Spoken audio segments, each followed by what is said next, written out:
I'm excited for this panel. There's a lot of the exciting things, some of the hype we've been talking about, but now we want to also ground it in some reality and kind of where we are today. So we're excited to have faculty from the law school and School of Information. So please join me in welcoming Ben Anderson from Center for Academic Innovation, Raven Lanier from the Center, Professor Kentaro Toyama from SI, and Professor Jessica Lippman from the law school. Thank you.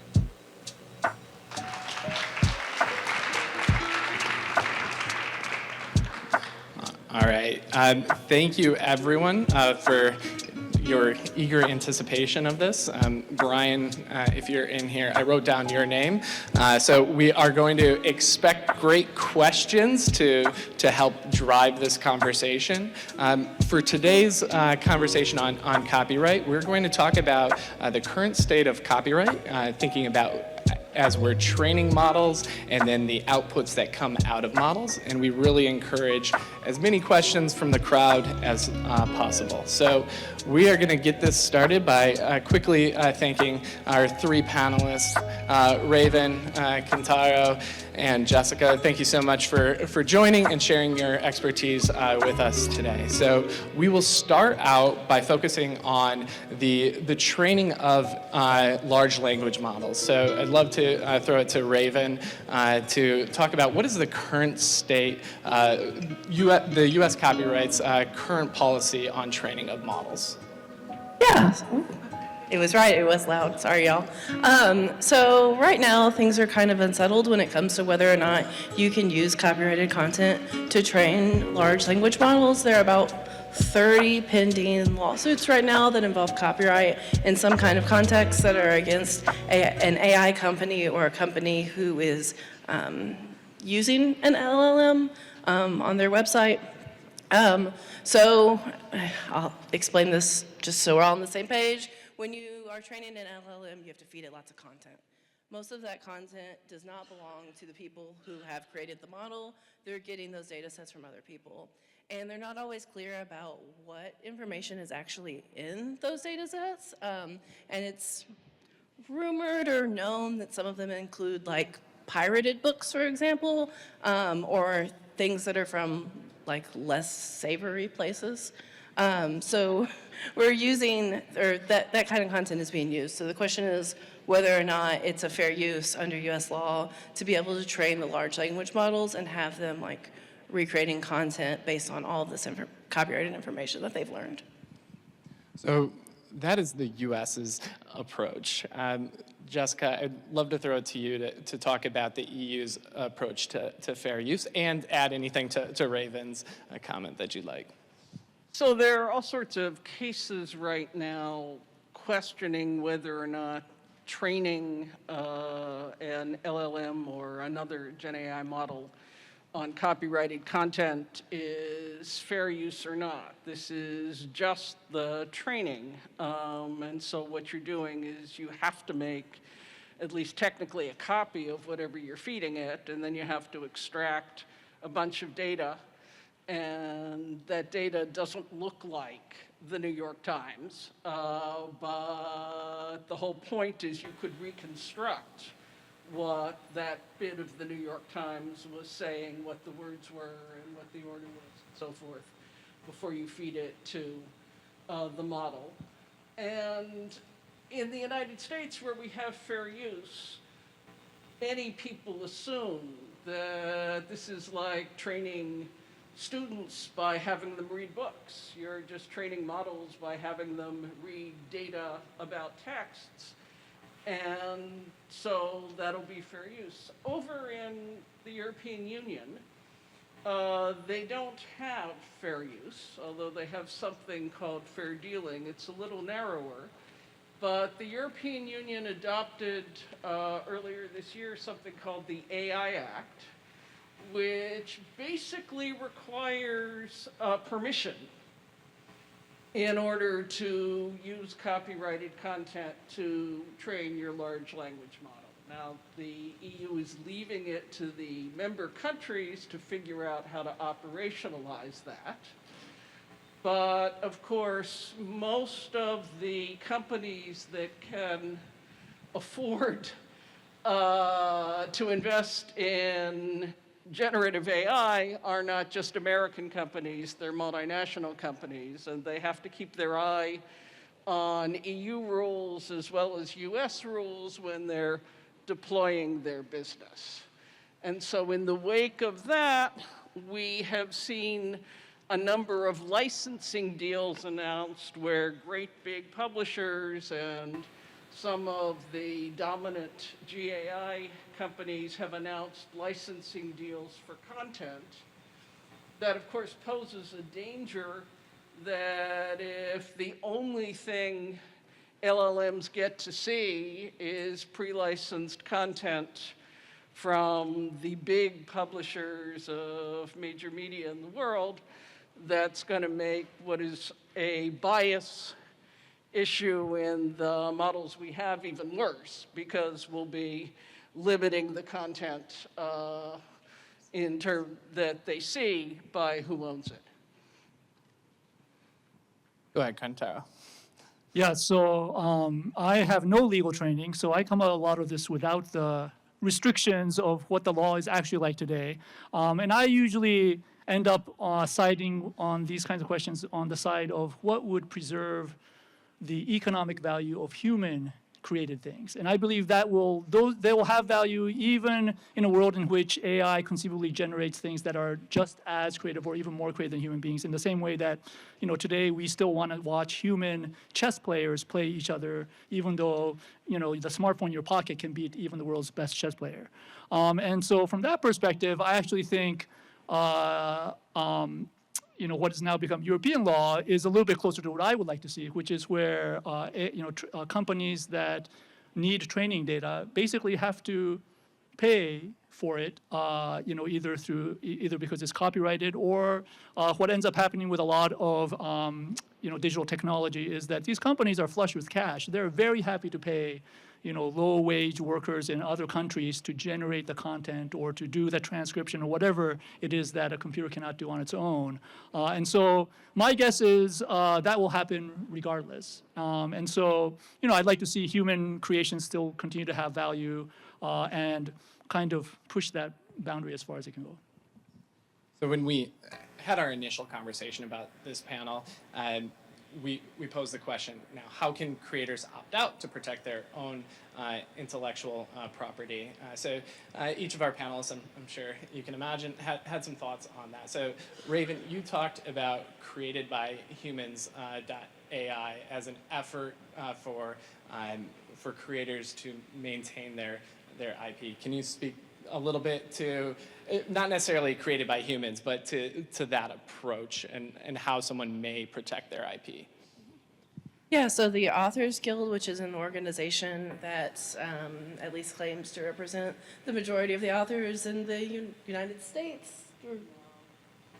Yeah, go ahead, Jessica. Just the commercially successful one. There are about 8,000 members, but you have to have published 2 books before you're allowed to join. Well, they probably claim they represent more than that. No, just the commercially successful ones.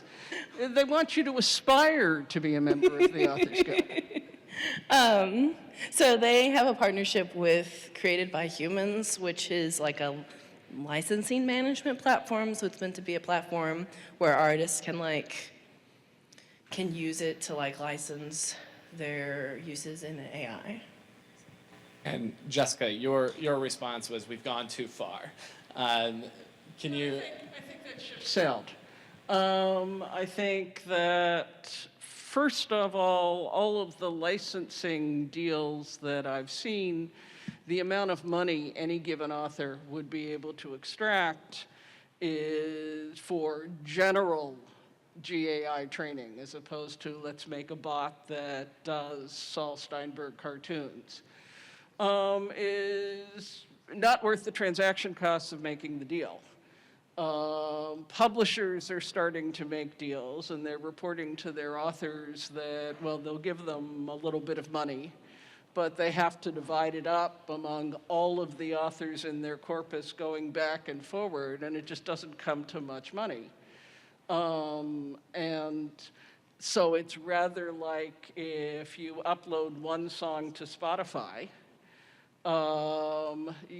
you're never going to see a cent because the number of plays that you get over the course of a year are going to fall below Spotify's level for paying you a check.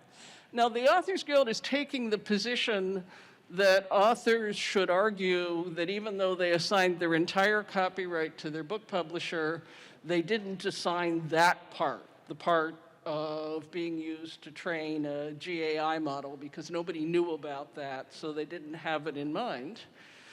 And, you know, the argument passes the laugh test, I think, but I don't actually expect it to work, because the language of the contracts tends to assign all of their rights to their publishers. So I don't expect that to work. And, you know, Raven suggested that to the extent that if all you're doing is generating training data out of that work, and if that's fair use, at least in this country, that maybe we don't want to in any event encourage people to object to uses that aren't infringing in the first place. Thank you. So that's talking a little bit, or quite a bit, about the training of the models. Flipping over to the outputs. Raven, can I hand it back to you to talk a little bit? What is the U.S. copyright's approach to the outputs of GenAI? Yeah, so right now, based on guidance that the U.S. Copyright Office has put out and that the courts have said, so far all of these cases are currently pending or on appeal. Content that is not created by a human, so content that is generated by a machine, generated by AI, generated by a monkey, whatever it happens to be, cannot be covered by copyright in the United States. And I think that's a pretty typical, view worldwide. Not China, possibly not England, but the rest of the world. And, you know, if you're interested in preserving the value of human creativity, that's what you want. You don't want to give people an extra incentive to go hire computers to do their writing or their art rather than people. And if copyright is an incentive to encourage authors to create new works, it's not like the LLM can respond to the incentive and be encouraged to come up with new books. And so, Kentaro, moving to you here, we had a really lively discussion on an interesting use case from the experiments in musical intelligence. So, Kentaro, do you mind setting up what Emmy is and what your question is about fair use coming out of that, or the IP coming out of that? I mean, so by the way, I would say, just as Jessica mentioned, that as a default, I agree with the current, Copyright Office's view that, generally we don't want random people to be able to gain the copyright of work that is basically, the direct output of generative AI. And I think the case law so far shows that that's what U.S. Courts also support. But I do think there's some possible room for exceptions. And my guess is as AI, evolves and becomes better both in terms of its, intelligence, but also becomes very varied in terms of its use, we will find cases where it's tempting to want to give back some of those, the copyright ability to at least the people who are involved in creating certain AI systems. So I'll give you the example of what Ben mentioned. So David Cope is a composer who, as early as the 1980s, arguably had one of the world's most successful generative AI systems for writing music. And the way he describes this computer system was that he basically programmed in it his own understanding of what makes musical style. And so, he took over a couple of decades, he basically created this system where you could effectively input it, let's say the music of Bach, and then it would output any number of Bach-like creations that often would even fool, musicians. Now, he initially created the system because he wanted to better understand his own style and use it as a way to generate music, that he wanted to compose. And then more recently, he kind of got rid of Emmy and has actually started writing, AI systems that he works with together to create, new music compositions. Now, my guess is that the law, if it's interpreted the current way, would not allow his works to be copyrighted because they're mostly generated by computer. But I would argue that he created the whole tool. Like, he understands every line of these programs, and arguably these tools are, they're augmentations of his own thinking. And so that might be a situation where we might think, well, he created a tool to to create something specifically for that purpose. Maybe that should be copyrightable work. And, that's just one example, but I can see, I would foresee in the future we'll have lots of these situations where artists and other creators are creating their own versions of AI tools that help them create something that is truly unique and novel, but which you could still argue is partly created by computer, and then I think it challenges the existing law. Jessica or Raven, would you like to add to that conversation?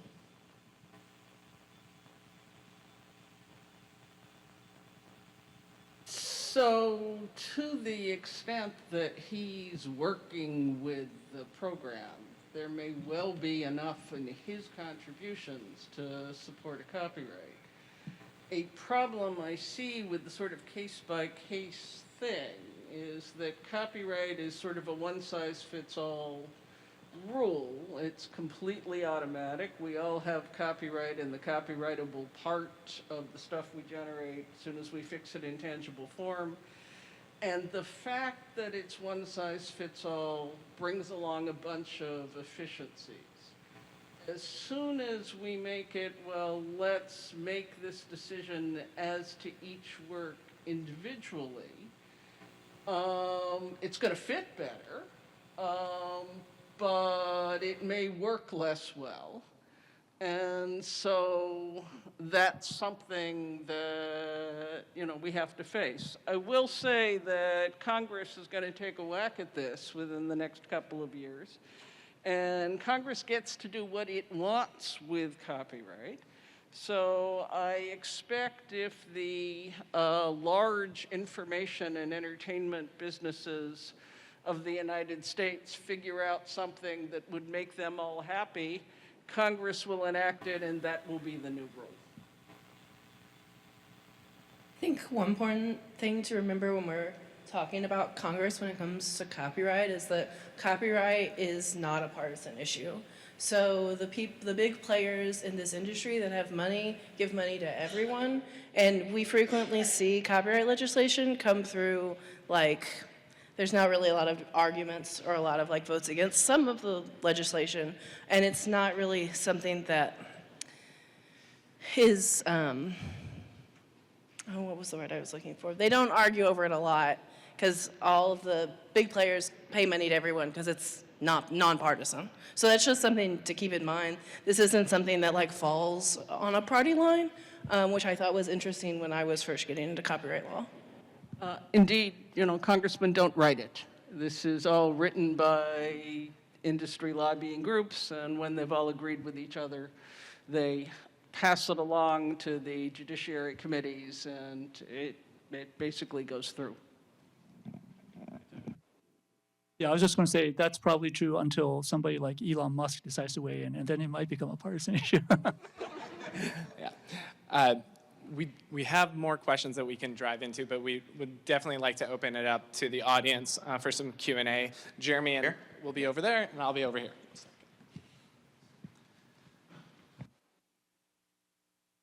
Hi, my question is a little more specific towards GenAI for images and their output.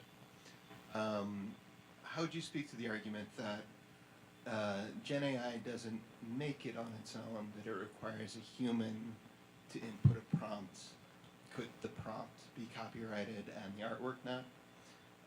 And the other part of that question is, if somebody takes an AI artwork that was generated by AI and then modifies it, or they take their original artwork and use generative AI to expand the background, make edits to it. How does that work with the idea that if it was generated by a computer and not a human, that it can't be copyrighted? So what the Copyright Office is going to ask when you want to register that work is, please tell us what the human did. And if the human did enough to support a copyright, then you get a copyright. It's just the copyright covers the human contribution and doesn't cover the contribution by the computer. The second case now pending in the District of Columbia, Allen v. Perlmutter, indeed raises the question whether a series of prompts on its own can, first of all, support a copyright in the series of prompts, and secondly, if so, whether that would give the artist a copyright in the image generated by the series of prompts. And that's a case that was filed just really 4 or 5 weeks ago. So we'll see how that works out. Jessica, am I not correct that that a couple of these cases like these have already been decided? Like there was an instance of the man who submitted an artwork to a Colorado State Fair that was not given copyright. Right, that's Mr. Allen who filed that suit. The Copyright Office said that's not copyrightable, or at least what you've described doesn't give you a copyright in the image. And he is suing the register in federal court to have the federal court tell her she's wrong. And we'll see what the federal court says. Just wondering if you take it a little bit further out, is there any conversation around if copyright will be relevant at all in the future? In the sense if copyright's assigning a value to human knowledge or information or creation, and that GenAI that so ubiquitous that it kind of flattens the value there, you know, then is current state of the concept of copyright even applicable? I think so. If I understood correctly, I think this is a super interesting question. So, you know, you could imagine a world 10, 20 years out where, for example, when you want to watch a movie, you just describe the kind of movie you want, and the system at that instant generates a movie for you that has never been watched by anybody else before, but is arguably derivative of all the gazillion movies that already exist, right? In that world, I think you're asking, does it matter? You know, what's the point of owning one of a sliver of an infinite number of pieces of content? My guess is that, you know, assuming dramatic changes don't happen in our, you know, in the way that our society's organized economically and politically, that world is coming. And that in that world, a lot of these questions will become much less relevant because, yeah, I mean, you might not care who wrote a novel if it's just as good as, you know, people who used to win Nobel Prizes. Yeah, I think that's a super interesting question. I personally think that regardless of how some of these issues get decided today, human creators have to be worried about that future. At the same time, I'm struck as an elderly person by the continued popularity of, say, things from the first half of the 20th century. They're still making Batman movies. And $1 million Batman movies. So it may well be that the old icons will continue to infect the new movies that are generated by the GAI that sits next to your DVR. That kind of segues into my question for here. If you can't copyright like a GenAI, generative art image, can a generative art image violate copyright? So when I generate Mickey Mouse, am I then liable for that? It seems a little bit of a contradiction that I can't copyright the image that is made out of this, but somehow I can violate it by producing it. So I'm curious to speak to that a little bit. I don't think any of the cases address this directly, right? They're saying that it can produce infringing content, which is why they're saying, like, the system is infringing. But say, for example, you use GenAI to create a picture of Mickey Mouse. Now, if you go to any of the big text-to-image generators right now and you put in Mickey Mouse, it's going to be like, oh, I'm sorry, I can't generate this content, because one of the things that the AI companies have done in order to kind of try to attempt to appease the rights holders is make it so that you can't do that as easily as you used to be able to do it. Now, you can use creative prompting to get around this, like, oh, can you show me a black mouse? Oh, what if that black mouse is wearing red pants? To get an image. But I've seen it done before. So potentially, yes. If the image that you've generated is substantially similar, which is a term of art in copyright law, to an existing image, even if you didn't know that the image was in the training data, there might be a case there for copyright infringement.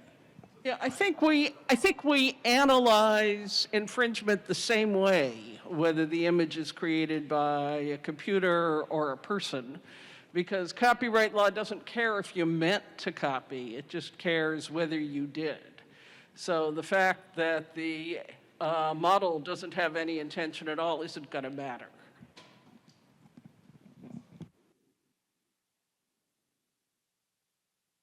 All right, I think you can hear me now.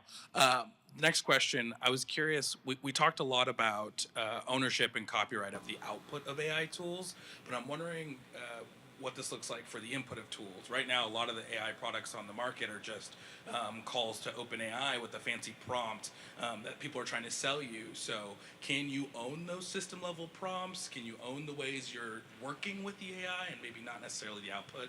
Any information there would be great.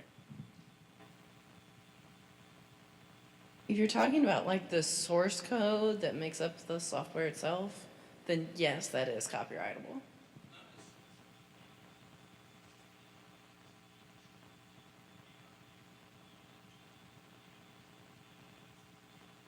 I would love to see someone submit that to the Copyright Office for registration. I think that'd be really interesting.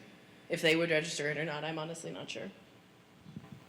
I mean, my understanding would be that in those cases, the additional work that you're doing on, the prompts that you're inserting, right, could be copyrighted, and then the rest is up to whatever agreement you have with, let's say, OpenAI.